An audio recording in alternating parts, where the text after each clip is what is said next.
welcome to Exam 3 Statics Review. My name is Dr. Ralph Flory, and I first taught statics in the fall of 1990 here at S&T, 36 years ago. I taught statics, dynamics, mechanics, materials for about 16 years, but then my degrees are actually in petroleum engineering, and the campus said, wait a minute, we need you in petroleum engineering. So I actually switched departments from what was then called the basic engineering department to petroleum engineering. And so for the rest of my career up through 2020, I taught in petroleum.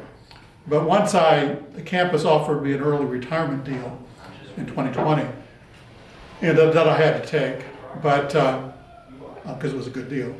But I wanted to go back and teach statics and dynamics again in my retirement years.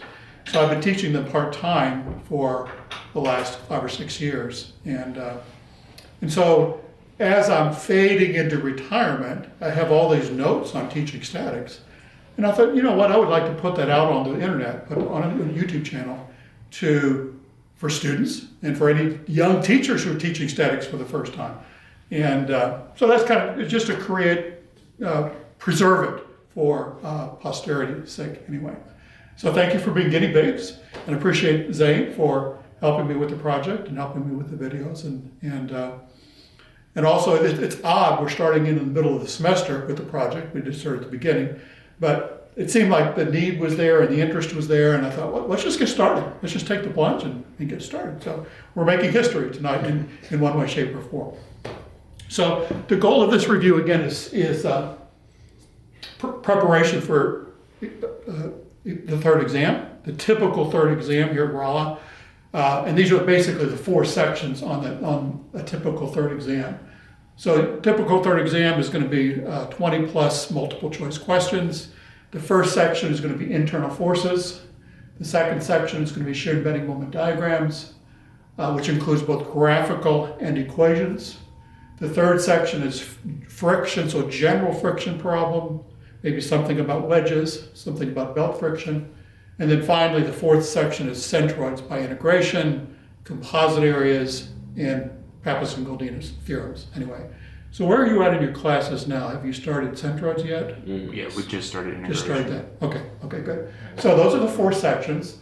And tonight we should get going with internal forces and most of shear and bending. We may not finish equations. We might need to do a little bit more in another session. And hopefully we can schedule at least one more session to do friction and centroids, or perhaps 2, depending on interest and how far we get tonight. Anyway, if you all are able to make it in person, ultimately Zane's going to be putting this on a YouTube channel. It's called Dr. Ralph Flory Statics. And so hopefully you'll have access to them and the notes.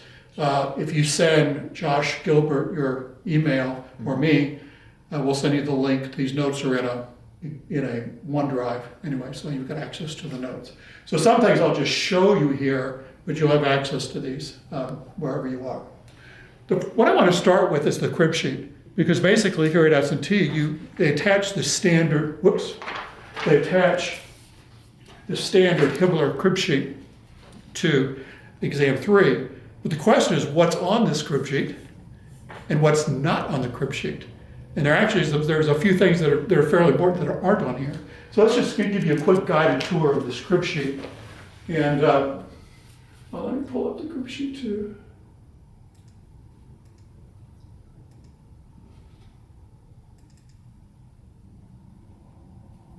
Here's page 1. And there's page 2. Most of what you need is on page 1. But if you look at page 1, on internal forces, basically about here on page 1, it gives you the sign convention. So once you cut a beam, there are normal forces, which are positive in tension, coming out from the cut. Coming from the left, a free body diagram, a positive shear is down.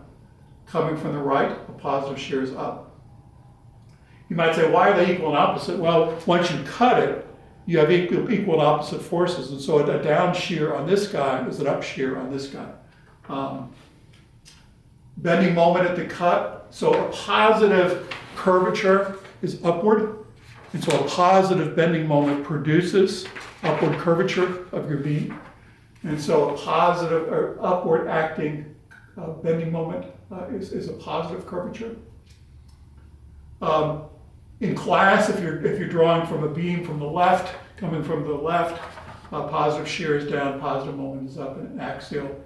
And then from the right, positive shear is up, positive bending moment and axial. And so those are on your sheet right there.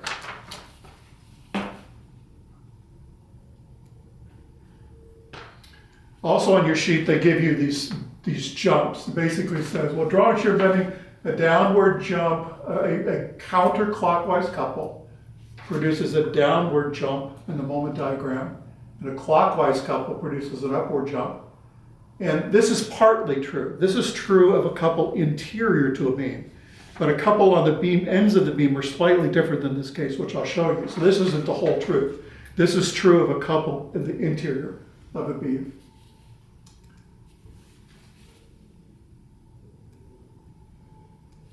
These slope and area relationships that you need to actually produce the shear and bending moment diagrams are not on your crib sheet.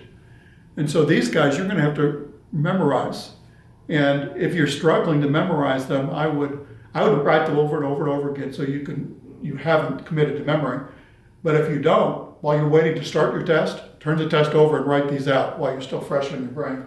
We'll talk about these later, but these are not on the crib sheet anywhere.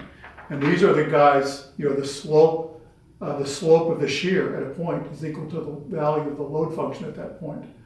The change in shear over an interval is equal to the area under the load function. The slope of the moment curve at a point is equal to the value of the shear at a point. And the change in moment over an interval is equal to the area under the V curve. But these are not on your crib sheet. You need them. Pretty important. The belt friction equation, T2 is equal to T1 times e to the mu beta.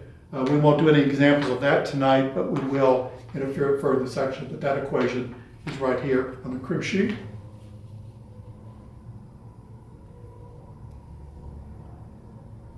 Centralized by integration, those formulas are right here.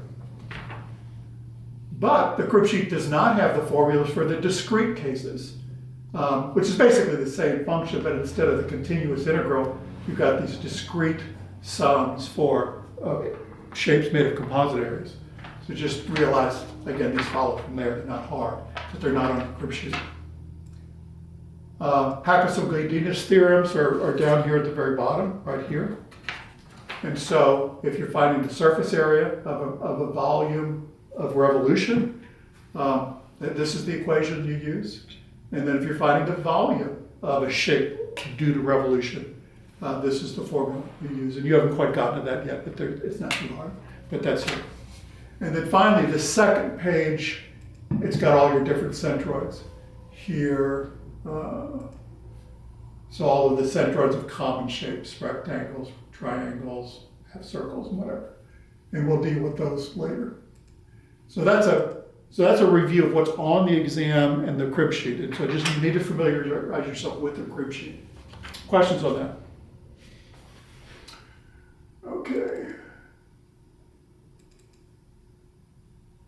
I think we already talked about this.